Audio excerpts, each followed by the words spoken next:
Muthuselvam Dharman YouTube channel நேயர்கள் அனைவருக்கும் என்னுடைய இனிய கலை வணக்கம். நவம்பர் மாதம் 17ஆம் தேதி இன்றைக்கான விரிவான கலைவாணியில் இருக்கிற சரியாக காலை 6 மணி அளவில் இந்த அறிக்கை என்பது பதிவு செய்யப்படுகிறது. தற்போதைய நிலவரப்படி இலங்கை முதல் தென்மேற்கு வங்கக்கடல் வரை காற்றழுத்த தாழ்வு பகுதியானது நிலவி வருகிறது. இதன் காரணமாக நேற்று இரவு மற்றும் நேற்று அதிகாலை முதல் நேற்று மதிய மாலை நேரங்களிலும் டெல்டா மாவட்டங்களில் பரவலாக மழை பதிவளிக்கிறது. தென் மாவட்டங்களில் ராமநாதபுரம், மண்டபம் சுற்றுவட்டார பகுதியில் பரவலாக மழை பதிவளிக்கிறது. வட தமிழகத்திலும் மழை தொடங்கி தற்போது பெய்து வருகிறது. இந்த நிலையில் வரும் மணி நேரங்களில் எந்தெந்த மாவட்டங்களில் முதற்கட்டமாக மழை பெய்யும் என்பதை பார்த்துவிட்டு அதன் பிறகு வரக்கூடிய நாட்களில் தமிழ்நாட்டில் எந்த அளவுக்கு மழை தீவிரம் இருக்கும் என்பதை நம்ம பார்க்கலாம். அதாவது தற்போதைய நிலவரப்படி இலங்கையை ஒட்டிய கடலோர பகுதிகளில் காற்றழுத்த தாழ்வு பகுதி மையம் கொண்டிருக்கிறது. இலங்கையை ஒட்டிய கடலோர பகுதி முதல் இலங்கை மீது காற்றழுத்த தாழ்வு பகுதி மையம் கொண்டிருக்கிறது. இந்த காற்றழுத்த தாழ்வு பகுதியின் காரணமாக தமிழகத்தில் ஒரு வலுவிழந்த நிலையில் கிழக்கு திசை காற்று உள்ளே வந்து கொண்டிருக்கிறது.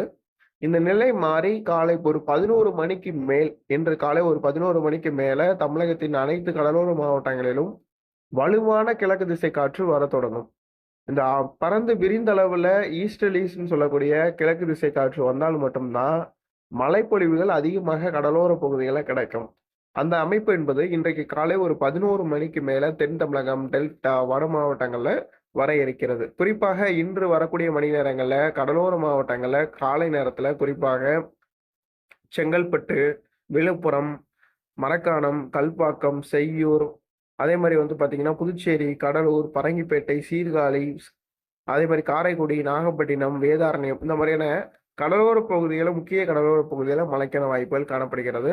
புதுவை சுற்றுவட்டார பகுதியில் இன்றைக்கு நல்ல மழைக்கான வாய்ப்புகளும், காரைக்கால் சுற்றுவட்டார பகுதியில் வரும் மணி நேரங்களில் நல்ல மழையும், தென் தமிழகத்துல வருகின்ற மணி நேரங்களில் ராமநாதபுரம், தூத்துக்குடி, திருநெல்வேலி, கன்னியாகுமரி மாவட்டங்கள்ல மாலை இரவு நேரங்களில் மீண்டும் மழை தொடங்குவதற்கான வாய்ப்புகள் காணப்படுகிறது. பொதுவாக சொல்லணும்னா இன்றைக்கு டெல்டா மற்றும் மதியம் வரை, அதாவது ஒரு 10 மணி காலை 10 மணிக்கு வரை டெல்டா மற்றும் தென் மாவட்டத்துல ராமநாதபுரம் மாவட்டங்கள்ல மழை பெய்யும்.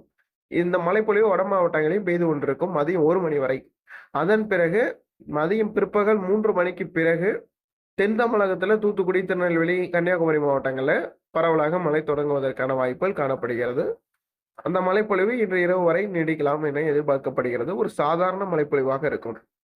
நாளை தினம் 18ஆம் தேதியை பொறுத்தவரையில தென் கடலோர மாவட்டங்கள், தமிழகத்தின் உள் மாவட்டங்கள்லாம் நல்ல மழை தொடங்கிறது. ஏன்னா நம்மளுக்கு கிழக்கு திசை காற்று நாளை 75% விழுக்காடிலிருந்து 85% விழுக்காடு பகுதிகளில் முழுவதுமாக உள்ளே வரும்னு எதிர்பார்க்கப்படுகிறது. நிகழ்வுடன் கூடிய காற்று உள்ளே வரும்போதுதான் மேக குவிதல்கள் அதிகமாக தென் கடலோரம், உள் மாவட்ட பகுதிகள், மத்திய மாவட்டங்கள்ல உள்நுழைந்து அதிகப்படியான மழையை கொடுக்கும். அதன் அடிப்படையில இந்த தென் மாவட்டங்களில் நிறைய மாணவர் விவசாயிகள் மழை எப்போது பெய்யும், தற்போது மழை விவசாய பயிர்கள் வாடுகிறது, இந்த மாதிரி நிறைய கேள்விகளுக்கு அவர்களுக்கான ஒரு சுருக்கமான பதில் என்னன்னா, நம்ம சீசனல் போர்காஸ்ட்லயே நம்ம என்ன சொன்னோம்னா, மழை குறைவாக இருக்கக்கூடிய ஆண்டுகள்ல நீங்க அதுக்கு தகுந்த மாதிரியான பயிர்கள் பண்ணுங்க அப்படின்றத நம்ம தெளிவா சொல்லியிருந்தோம்.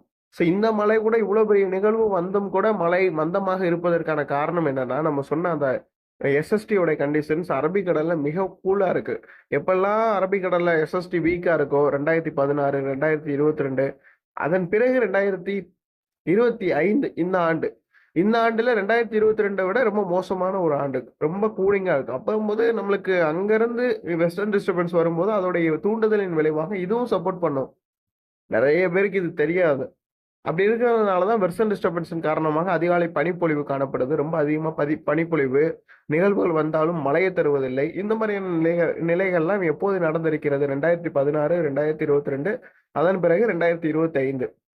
ஸோ ஆனாலும் கூட 18ஆம் தேதி வரக்கூடிய அந்த கிழக்கு திசை காற்றின் காரணமாக தென் மாவட்டங்களில் பரவலாக நல்ல மழை எதிர்பார்க்கலாம். தென் மாவட்டங்கள், வட மாவட்டங்கள், உள் மாவட்டங்கள், ஒட்டுமொத்த 38 மாவட்டங்களிலுமே 18ஆம் தேதி நோட் பண்ணிக்கோங்க, காலண்டர்ல குறிச்சுக்கோங்க. அனைத்து 38 மாவட்டங்கள், அதுல உங்கள் பகுதிகளிலும் வரும் 18ஆம் தேதி நல்ல மழைக்கான வாய்ப்புகள் அருமையான சுற்று காணப்படுகிறது. 18ஆம் தேதி அனைத்து மாவட்டங்களையும் நல்ல மழை இருக்கிறது. 19ஆம் தேதி வாக்குல தென் உள் மாவட்ட பகுதியில மழையும், டெல்டா மாவட்டங்களிலும் மழையும் பரவலாக காணப்படுகிறது. அதன் பிறகு 20ஆம் தேதிகளில் தென் மாவட்டங்களிலும் டெல்டா மாவட்டங்களிலும் மழைக்கான வாய்ப்புகளும், 21ஆம் தேதிகளில் தென் மாவட்டங்கள் மற்றும் டெல்டா மாவட்டங்களில் நல்ல மழைக்கான வாய்ப்புகளும் காணப்படுகிறது. தென் உள் மாவட்ட பகுதியில் 21ஆம் தேதி இரவு மற்றும் அதிகாலை நேரங்களில் தென் மாவட்டங்களில் நல்ல மழைக்கான வாய்ப்புகளும், 22ஆம் தேதியை பொறுத்தவரையில டெல்டா மற்றும் தென் மாவட்டங்களில் நல்ல மழையும், குறிப்பா தென் மாவட்டங்களில் 22ஆம் தேதி நல்ல மழையும், 23ஆம் தேதியை பொறுத்தவரையில தென் மாவட்டங்களிலும், மத்திய மாவட்டங்களிலும், உள் மாவட்டங்களிலும், வட மாவட்டங்களிலும் நல்ல மழையும், 24ஆம் தேதியை பொறுத்தவரையில தமிழகத்தின் கிழக்கு கடலோர மாவட்டங்கள் நல்ல மழையும், 25ஆம் தேதி டெல்டா மற்றும் வட மாவட்டங்களில் கனமழையும் பதிவாகிறதுக்கான வாய்ப்புகள் காணப்படுகிறது. இதுதான் தற்போதைய நெக்ஸ்ட் வரக்கூடிய 10 டேஸ்க்கான ஃபோர்காஸ்ட். ஸோ அந்த சிஸ்டமை பொறுத்த வரைக்கும் 25ஆம் தேதிக்கு மேல வரக்கூடிய நிகழ்வை பொறுத்த வரைக்கும் மாடல்களுடைய கணிப்புகளை பொறுத்தவரையில ஒரு பக்கம் வந்து 2 வகையான கணக்கீடுகள் அவங்க கொடுத்துருக்காங்க. அதாவது இலங்கை மீது கரையை கடந்து தென் தமிழகம் வழியாக வந்தாலும் அதிகப்படியான மழை தான்.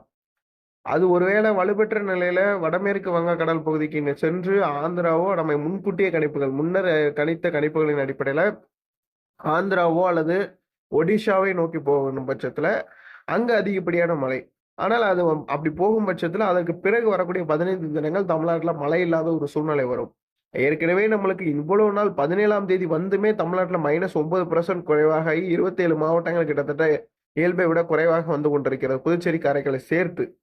அப்படி பார்க்கும்போது இன்னும் நம்மளுக்கு வந்து கடந்த இந்த நிகழ்வும் விலகிச் செல்லும் பட்சத்துல 25ஆம் தேதி நிகழ்வும் ஒரு வகையில விலகிச் சென்றால் இதன் பிறகு உறுதியாகவே தமிழ்நாட்டுல பெரும் மழைக்கான வாய்ப்புகள் இல்லாம போயிடும்.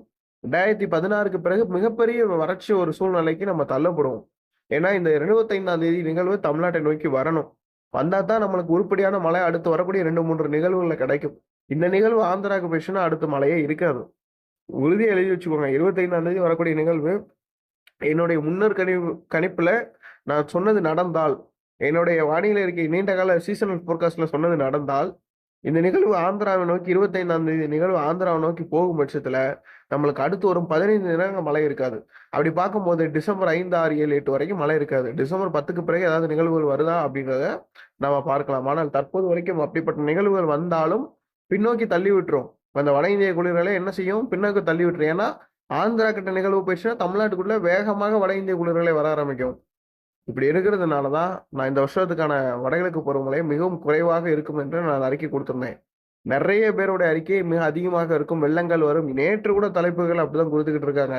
மழை குறைவா இல்ல மழை பாதிப்புகள் தான் அதிகம்ன்ற வர தலைப்பு கொடுக்குறாங்க. போக போக தெரியும். ஆனால் என்னுடைய பிரார்த்தனை என்னவென்றால் 25ஆம் தேதி நிகழ்வு தமிழ்நாட்டுக்கு வந்தால் கண்டிப்பாக தமிழ்நாடு உள்ள இருக்கக்கூடிய ஒரு 65% நீர்நிலைகள் நிரம்பும். அந்த நிகழ்வு ஒரே ஒரு நிகழ்வு தான். அருமையான நிகழ்வு. வந்தால் மழை கொடுக்காம போறதுக்கான வாய்ப்புகளே இல்ல. சோ அது வரணும். அது வந்தா நல்ல மழை கொடுக்கும். சோ அதுல நம்ம பொறுத்திருந்து கணிப்போம். தற்போதைக்கு அதை சொல்லவே முடியாது. 2 வகையான வாய்ப்புகள். ஒன்று தென் மாவட்டம், இன்னொன்று வங்கக்கடல்ல ஒரு வடமேற்கு வங்கக்கடல்ல சென்று ஆந்திராவை நோக்கி நகரும் எதிர்பார்க்கப்படுது. 2 வகையான கணிப்புகள் இருக்கிறது. அதுல எது வெற்றி அடையுதோ அதை பொறுத்து நம்ம சொல்லலாம். தற்போதைய நிலவரப்படி அதை எப்ப சொல்ல முடியும் அப்படின்னா, இன்னைக்கு தேதி 17, 19ஆம் தேதி மற்றும் 20, 21 தேதிகளை அதை உறுதிப்படுத்திடலாம். அன்னைக்கு கண்டிப்பா நம்ம யூடியூப் சேனல்ல அந்த சிஸ்டத்தை பத்தி தெளிவா சொல்லிடலாம். தொடர்ந்து இணைந்திருங்கள். மேலும் வரக்கூடிய மணி நேரங்கள் ஏதாவது மாற்றங்கள் இருக்கும் பட்சத்துல அறிக்கைகள் வரும். நன்றி, வணக்கம்.